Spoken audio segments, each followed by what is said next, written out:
Test, test.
All right, good evening, ladies and gentlemen. Today is January 4th, 2021. I would like to call to order this special board meeting of the Othello School District Board of Directors. Topic of the meeting is a distance learning discussion. First and foremost, I want to thank you all that are online or watching this. I want to thank you for being online. Happy New Year's to you all. Disclosure once again, unfortunately, hopefully we don't have any technical difficulties and the meeting runs smooth. Thank you once again for being here. Moving on, I would like to motion the addition of a presentation from the district to tonight's agenda before we approve the agenda. I will second that. Okay, there's been a motion and a second to add the district presentation to the agenda.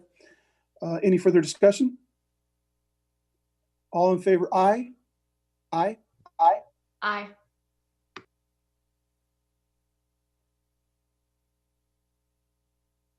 Sharon, are you here yet?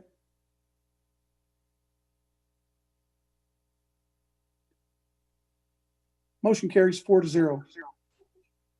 We have a majority there. Hi, Sharon. All right, so moving forward, Dr. Hurst, if you could give the presentation that has been added to the agenda. We are adding that. Give us 1 second, Mike. No problem. As soon as we get that uploaded, we're going to just move right into it, and we're going to turn it over to Pete Perez to give that presentation. It should be just momentarily, please.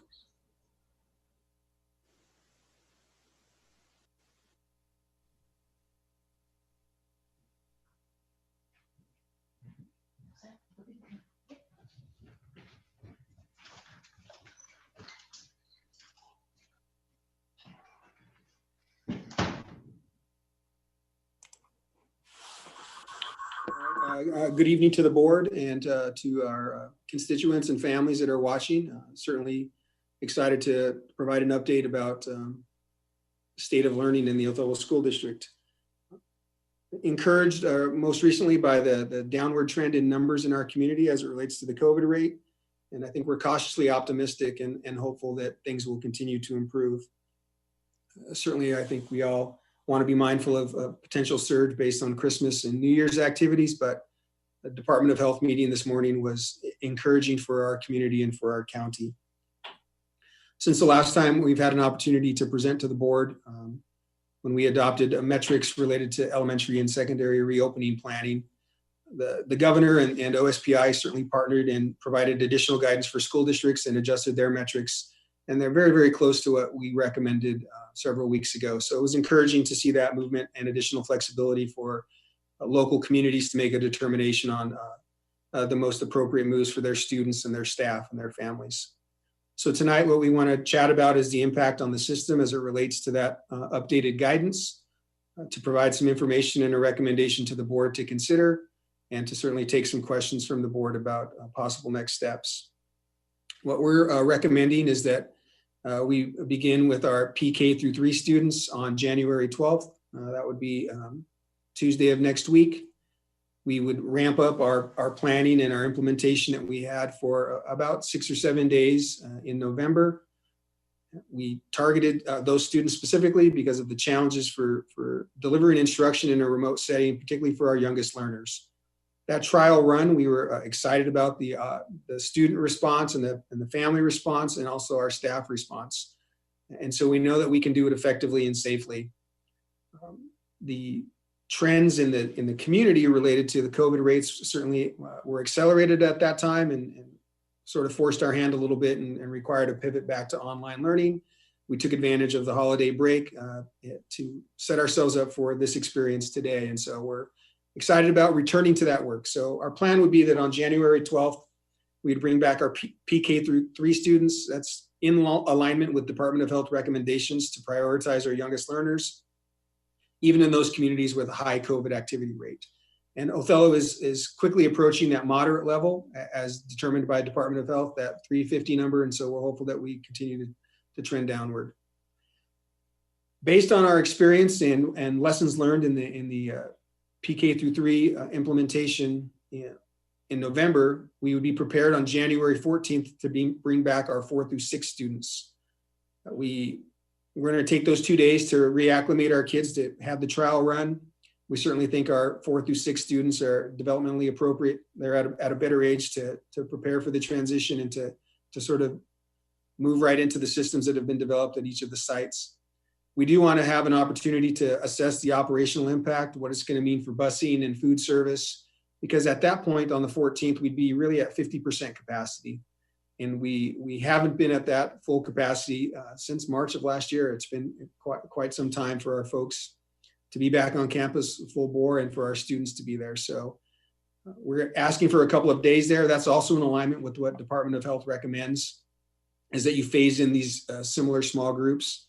We would certainly be within the 15 or fewer students per classroom with that model that we're recommending. So January 14th would be the date that we would be running with. All of our students would have the option to be on campus daily in an AM/PM model, PK through 6. New work for us would be starting January 19th at our middle school. Again, the governor provided additional flexibility for communities, 350 or greater rate, as long as you can keep the cohorts or the groupings smaller than 15 or fewer students. So we're confident that we can keep those room capacities and square footage and social distancing measures in place with 15 or fewer, 7, 8. So we would expect to start that on January 19th. It gives an opportunity for those middle level kids to have a week to close the gap with their teachers, to think about how that first semester went, to get accustomed to being on that campus. For our 7th graders, it would be their first experience at McFarland Middle School. And it would also allow them to prepare for the start of the 2nd semester. So I know that school team and that leadership team there has been working very hard, preparing for the opportunity to bring students back on campus. I think it's important that the board understands that the challenges of cohorting students at the middle level and at the high school level, when you have to balance the appropriateness of the experience for being on campus, which we're all interested in doing, and the other interventions we can put in place to keep students safe around social distancing, around frequent hand washing, around mask wearing, and enforcing those parameters. The cohorting will not be as strict as it is in the elementary schools. So I think it's important that the board is aware of that and that the community is aware of that. We will continue to monitor close contacts and those things in our partnership with the Department of Health. And we're very confident that our protocols and routines that we have in place will allow us to monitor any potential outbreak that might occur in our secondary schools. So we would run that on January 19th. Then on January 25th at the semester break, we continue to monitor certainly the level in the community throughout. We would be prepared to bring back our high school students at the semester break and bring them back in an experience that allows 15 or fewer, certainly with the social distancing and the masks and those mitigating factors in place. We're hopeful that the numbers continue to trend downward, and we know that based on the guidance from the state that we're in a strong position to be able to provide instruction for groups of 15 or fewer students. And so we're excited about that opportunity. So we wanted to share those dates with the community and with the board, and to certainly open it up to questions that you might have about our proposed dates. We also want to remind the board and the community that data continues to drive our thinking, but certainly as you get closer to the data goals and the data targets, to plan effectively, you have to have these target dates. And so we're presenting these as target opening dates, and we wanted to share that this evening with the board.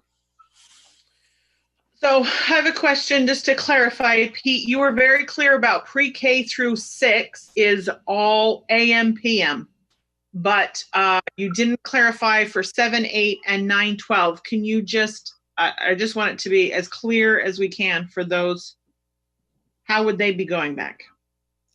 Yep. So the 7, 8 model would be very similar to the pre-K through 6 model. Those teachers and those leaders at those sites are interested in seeing those students on a daily basis. So we would run an AM/PM model there as well. At the secondary level, we'd run an AB schedule. So those school sites for months have been preparing to run an AB model at the high schools. Okay. Next question is high cap. How would you do high cap because you have them from 4 different campuses? I know that they had second and third grade, but for those that weren't on campus already, how is high cap run? Yeah, so because of the cohorting nature of the PK through 6 experience, we would not be offering an in-person high cap opportunity. That would continue to be provided in a distance learning model. So when students are not on campus, they're still expected to do homework and asynchronous learning, or they're only getting their education on campus and are doing homework as a traditional day? How does that work? Yeah, no, our teachers are ready for this move. I think they have certainly developed a high level of skill around delivering asynchronous instruction and preparing materials for students to work on at home. So the expectation would be that the gaps that have been created because we haven't been able to have our students, we're going to work really hard when they're on campus intensely in some of those core areas. And then what happens at home supplements that, full student experience that we're looking for. So certainly would be the expectation that our students would have a full school day, but about 50% of their work and activities would be at the home site. Okay, thank you.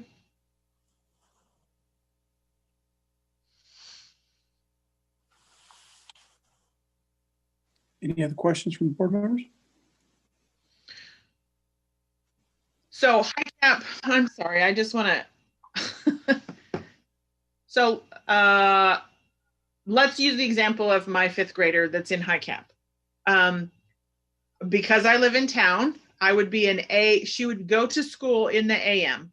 And then the day that she normally is taking is in high cap, she would only do that in the afternoon, or she would not do AM on campus the day that she does high cap.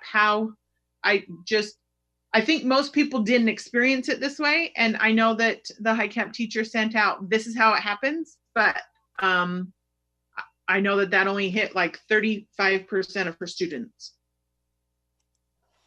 Yeah, so the coordination of high cap schedules, even in a traditional school year is a bit of a challenge to coordinate all those campuses. And so our parents always understand that when you make that determination that your student is going to participate in high cap, it does mean that they're going to miss something at their regular campus in their regular classroom. And that might have to be made up, or it's just going to be a trade-off for the high cap experience. So the details around the scheduling, I think I don't want to put that out there and pretend that I have all that information. But what I can assure you is that the experience will be an online remote setting. We don't want students to miss any more learning. So if they have, we want them all on campus if they're an AM kid, they're going to stay there AM. And then the high cap would be PM. We're not interested in replacing the AM session with the high cap experience, I think is at the heart of your question. I do want to clarify about the 7-8 portion. So my understanding is that MMS has been targeting this idea of an AM PM schedule, but certainly over the Christmas break and as we continue to move down this road, they're also looking at the sort of the experience that a student might have in an AB schedule that more closely monitors or mirrors the high school schedule. So I just want to clarify that for the community and for the board that we'll get you some additional detail as McFarland prepares for this transition. But sort of the complicated nature of organizing some of the busing and those activities with the secondary schedule, they're sort of in that messy middle.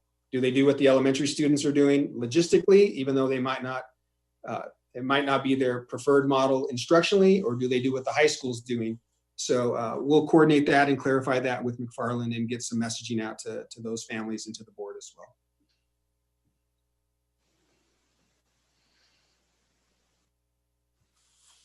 Ken, I thought you unmuted a little bit ago. You have something to say? Yeah, I was just going to ask a question, and I brought this up to Chris several weeks back, but this is about cohorting, especially in our pre-K through 6. I know we have special ed that are currently coming in the classroom and stuff. Are we also going to follow the same guidelines for cohorting our SPEG kids and try to keep them as little as movement as possible, or in smaller groups, or?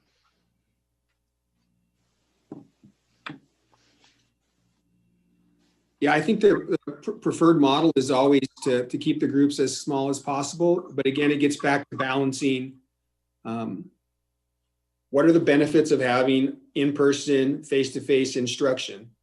And if we can't have a positive experience there because our parameters and our routines are so tight, is it worth the shift? So it's balancing that, Ken, always with an idea on keeping students as safe as possible to be able to deliver an appropriate instructional experience. So we would always want to keep the cohorts as small as possible and the social distancing as rigorous as possible, but understanding that you're trying to balance that experience with kids coming to school and actually doing school.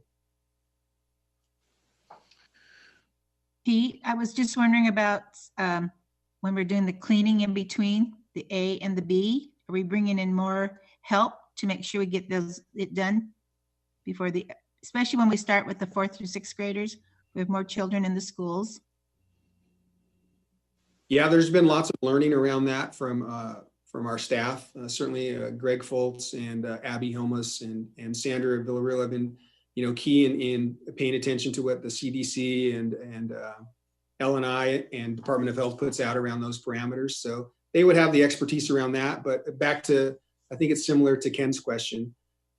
We take that guidance very, very seriously. And so I think we've done an excellent job of making sure that the resources are on site, and that includes people, to make sure that things are properly cleaned and taken care of. We don't want to put anyone in a circumstance where we haven't done what's required and then gone above and beyond to do what we need to do to make sure that everyone feels comfortable there. So certainly there will be staffing on hand. We noticed that when we had the K-3 students on campus, that it was sort of all hands on deck approach, and people did an excellent job of keeping each other safe and being mindful of the protocols. So absolutely, the facilities will be cleaned and prepared and ready to go in between the cohorts. I have another question about, let's say a community member is uncomfortable with sending their child for whatever reason. Is there still an opt-out option for LMS? Does LMS go all the way up to 912? How does that work? And let's say someone's currently in LMS, and I know that our numbers have come down dramatically, and they want to come back now. For both sides of those, what are the details for that? I think we would welcome back our families who are prepared to come on campus, that feel more comfortable with that experience. We will continue to offer the LMS experience for our students that we've been offering K-6. That would continue to be part of our instructional programming. Certainly what complicates it is the number of families that opt for that experience. So we'll have to pay close attention to that and understand what those numbers are so that we allocate our manpower appropriately.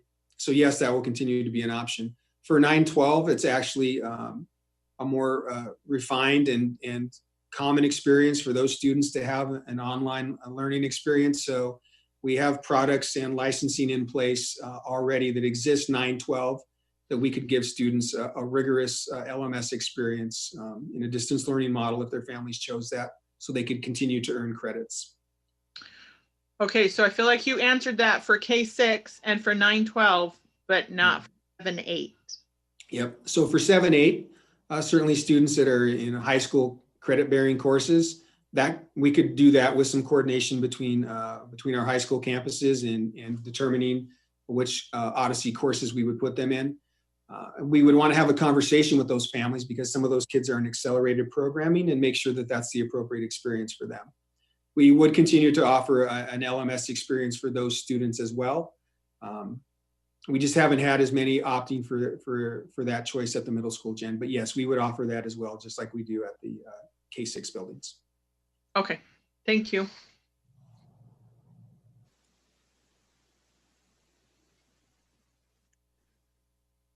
All right, any other observations or comments from any other board members?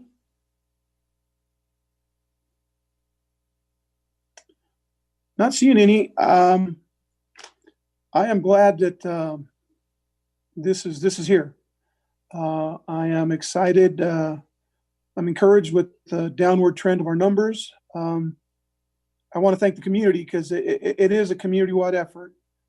These numbers will continue to go down if we continue to do the right things.